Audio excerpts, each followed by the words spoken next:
হামজার ন্যাচারাল মানে রিফ্লেক্স যেটা, ও কিন্তু ডিফেন্সিভ মিডফিল্ডার।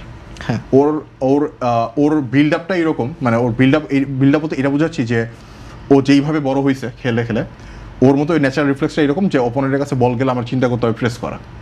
প্লাস ও মানে ডিফেন্সিভ মিডফিল্ডের মেইন ডিউটি কিন্তু হচ্ছে অলওয়েজ পজিশনে অ্যাভেলেবল থাকা আর বিহাইন্ড দ্য লাইন খেলে দেওয়া লং বলগুলো। হামজাও সেম কাজটা করে এবং হামজা খুব ভালোভাবে কাজটা করতেছে। এতটা ভালোভাবে করতেছে, হামজার কাছে বল গেলে বল মিস পাস হয় সাধারণত। কিন্তু সমস্যাটা কোন জায়গায়? সমস্যাটা হয় যে কি, ডিফেন্সিভ মিডের সাথে নাম্বার 8 আর 10 জোন যেটা 10 পজিশন, এটা লিঙ্ক আপ করতে হয়। এই লিঙ্ক আপের প্লেয়ারটা আমাদের মিসিং, যেটা কিনা আগে মামুনুল ভাইরা ছিল, এখন আর নাই এটা।